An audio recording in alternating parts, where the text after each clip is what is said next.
On our farm in the hills of Piemonte, there is a small stone chapel right beside the house. It has been there for a long time. How long exactly has turned out to be a tricky question, and one we are, between the two of us, almost embarrassingly well qualified to answer, but currently we're mostly guessing.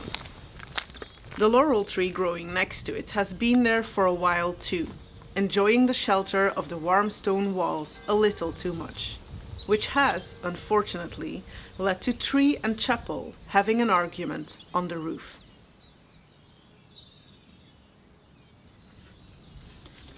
Today we are settling that argument, and while we are at it, finally sitting down with this building properly.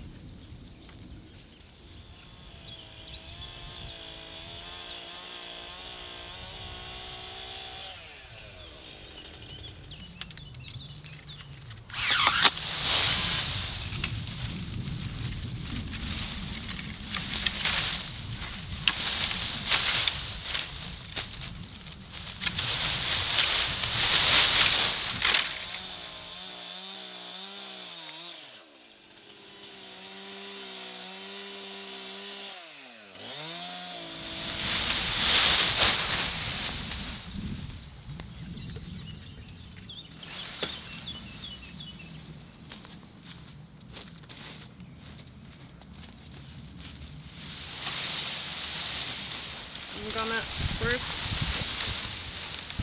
dig up some more of these bay leaf seedlings because this is good hedge material.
Kom je even overleggen?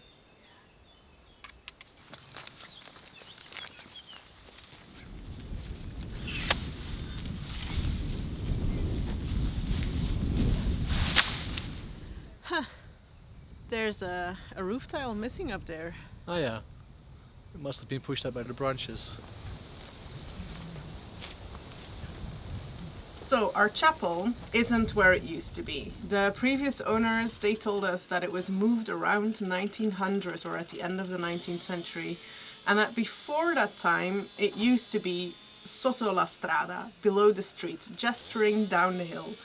But then Bertus found this cadastral map. He's a historical geographer, so old maps are like his natural habitats. Anyway, the map shows that the church used to be quite literally, more literally than any of us anticipated, under the current street. So the original foundations, or whatever is left of them, has been asphalted over. So there is where the chapel originally was.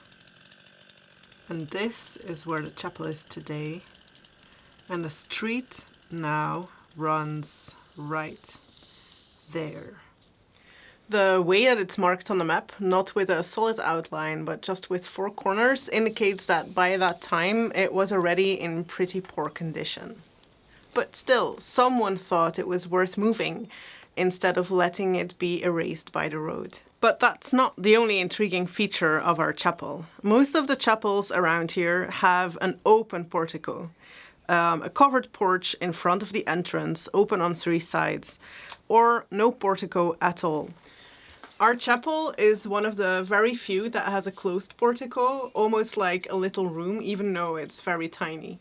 There's only 3 others that we found out of dozens and dozens of chapels that we've looked at.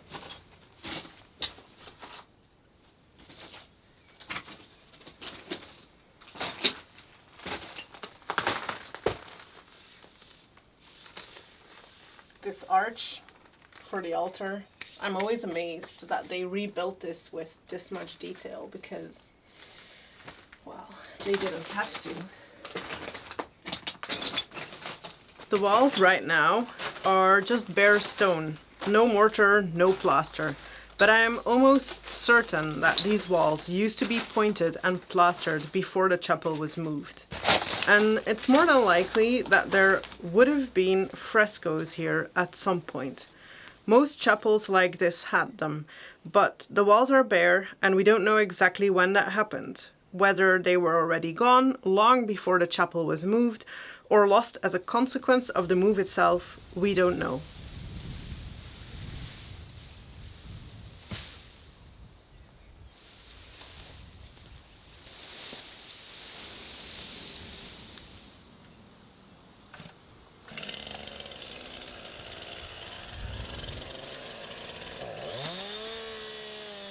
When we started cutting down the laurel this morning, we weren't completely sure yet if we would take it all out or let it grow back.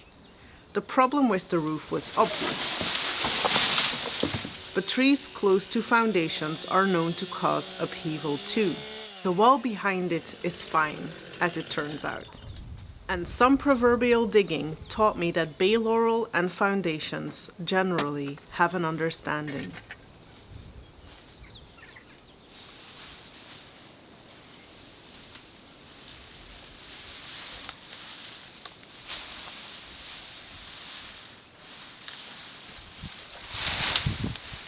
There's an old bird's nest. Oh, one of the old scaffolding holes. That's definitely old.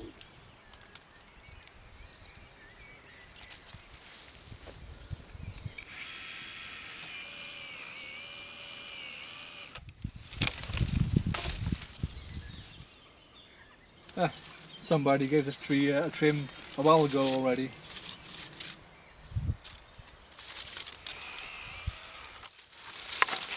We're leaving the young shoots at the base. The plan is to let those grow and branch out so that we can prune them into something more contained, like a ball shape, because it's already growing in that direction, maybe 1 meter or 1.5 meters across. A lot more manageable than the 4 meters it used to be tall and avoiding any future arguments with the roof.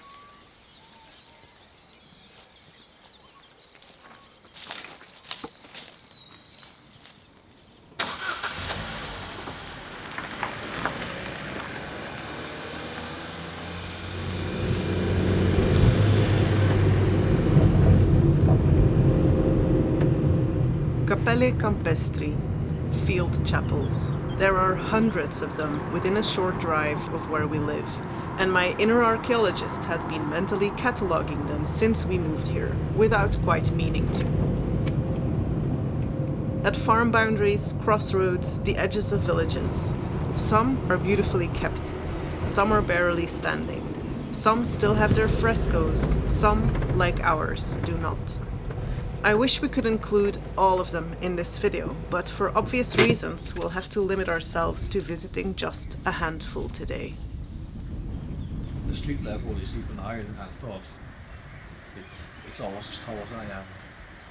I found this photo yesterday where they were restoring the roof back in the, I think, 70s or 80s. I really can't believe they did that. As if they couldn't have kept it like it was back here. So it has a round brick-lined oculus. But the roof is just one continuous construction, not like ours on 2 levels.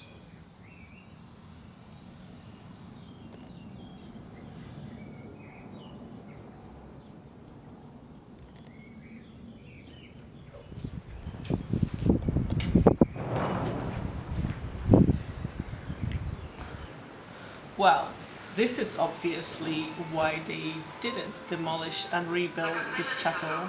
È collocata in posizione dominante su un poggio da cui è possibile ammirare le colline delle Langhe. Su questa via, percorsa in passato da pellegrini e viandanti, San Rocco si presenta come un prezioso scrigno affrescato. L'esterno della chiesa è molto semplice, con struttura porticata antistante. La pianta ha forma rettangolare. Il martirio di San Sebastiano, che puoi esplorare, corrisponde al punto numero 5, indicato sullo schema che descrive la distribuzione interna degli affreschi. È collocato nella parte più alta della parete destra ed ha la forma di una mezzaluna. Il brano compendia in presa diretta il più tragico momento della vita di San Sebastiano. Sono poche le notizie storiche relative al santo. Nato a Milano e morto a Roma, vive tra il 263 e il 304 d.C.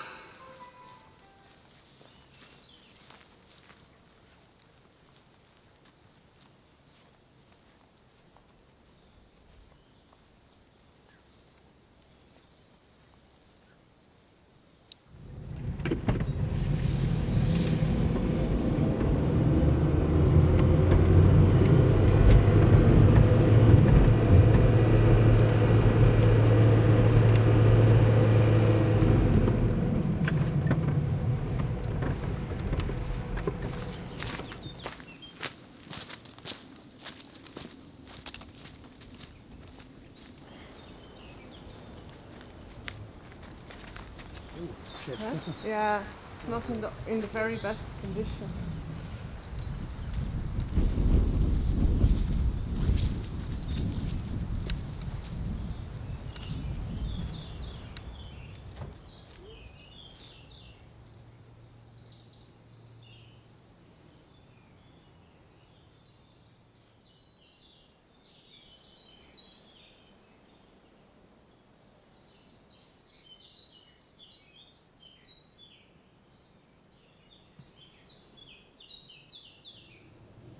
It looks very 18th century, the interior.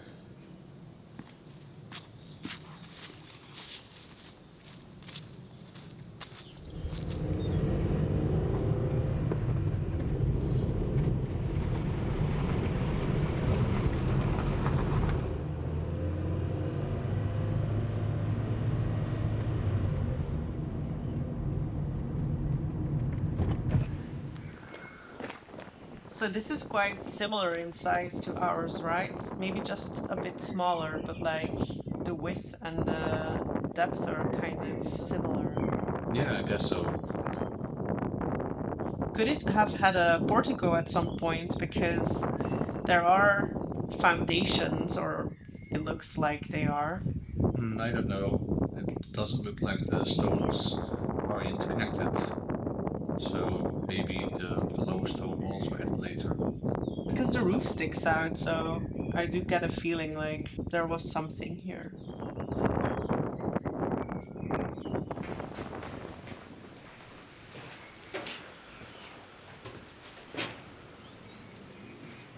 Er zijn 2 lagen schilderingen. Dus wat dat bovenste is rococo of zo?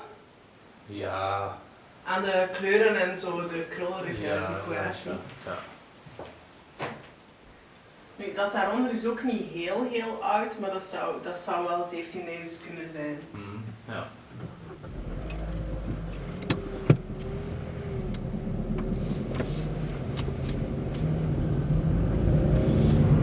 Is that already the next one? Yes. They're like 30 seconds drive. Yeah.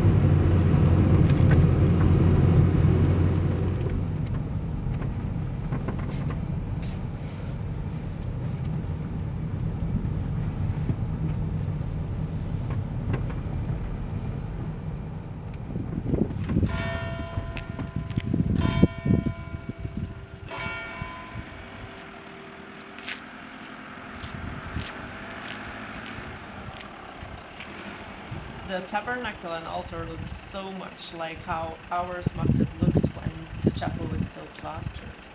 It was added during the 1632 renovation of the chapel. So maybe our chapel could have been built around that same time. Yeah.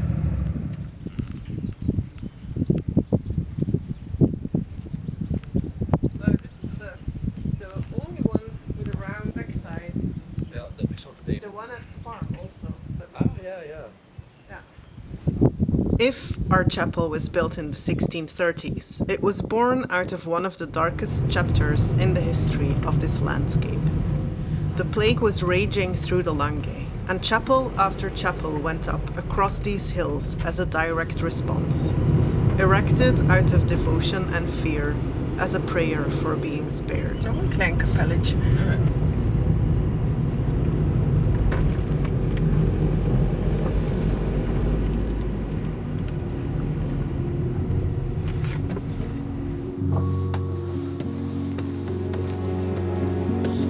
So this one is 12th century.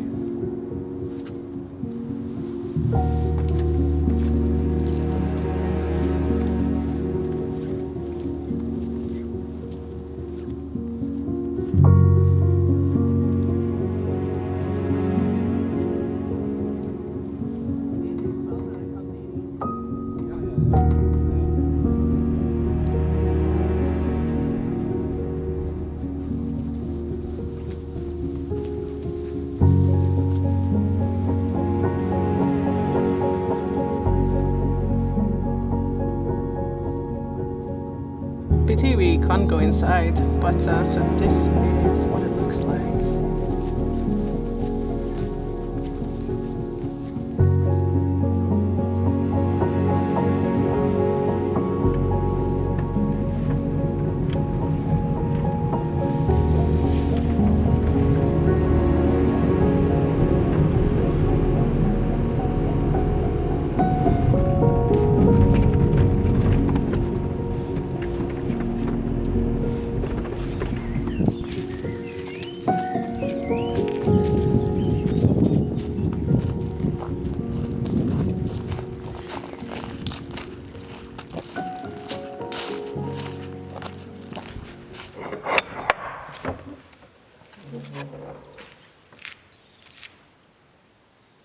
No, it was restored.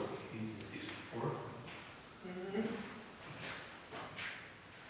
Style of the altar is very much the same as the family chapel on the farm. Yeah.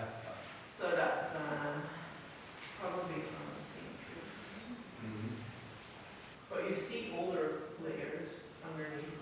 Ah, yeah. Yes. So you can also see an older pink layer under the dark pink with the skulls. And here, Ristorata Langa 1928. Ah, okay. All right.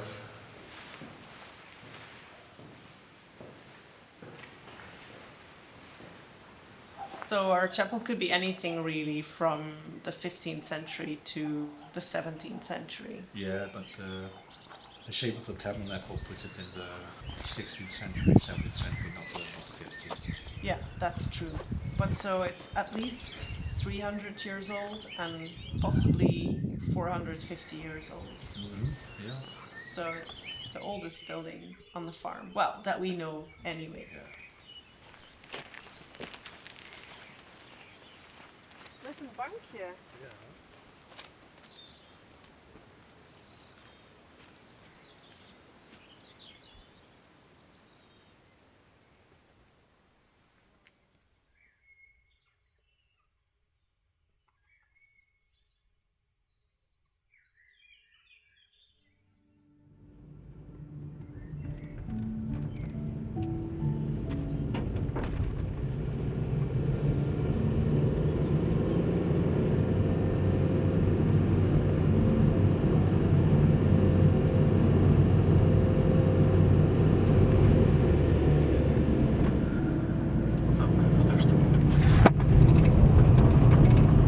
Het is wel ons eerste grindweggetje vandaag.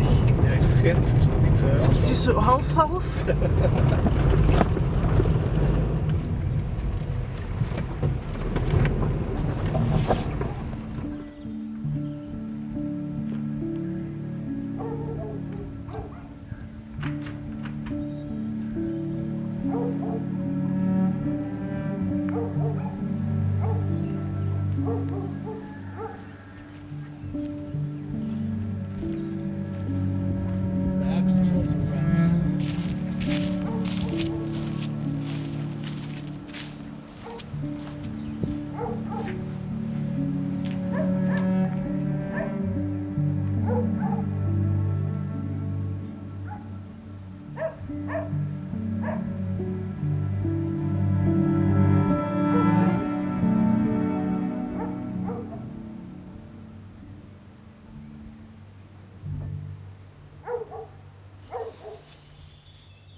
helpen met die nog eens om te rollen?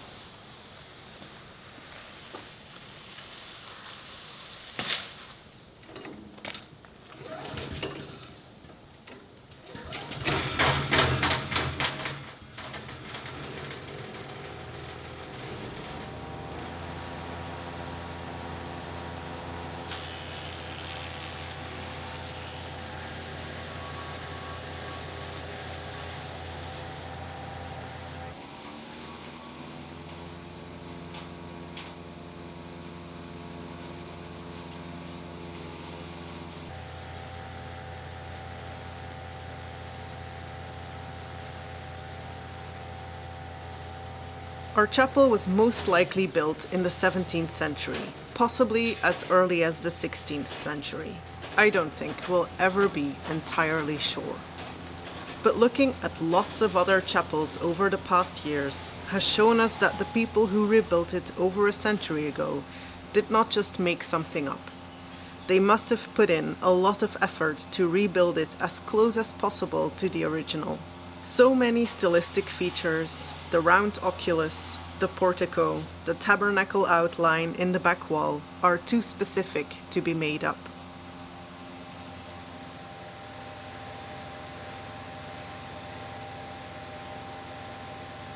Thanks to their efforts to save it, our chapel played an important role in our village well into the 20th century. Some of our village elders told us there used to be a yearly procession through the village that always began at our chapel. Prayers for good weather, enough rain, and generous harvests. And when they were children, walking to school or playing in the village and a summer storm came in, they sheltered under its roof. I wish there was a way to know what it would have looked like when it was built, all those centuries ago, and whether it had any frescoes inside and what they would have looked like. But that will remain a mystery.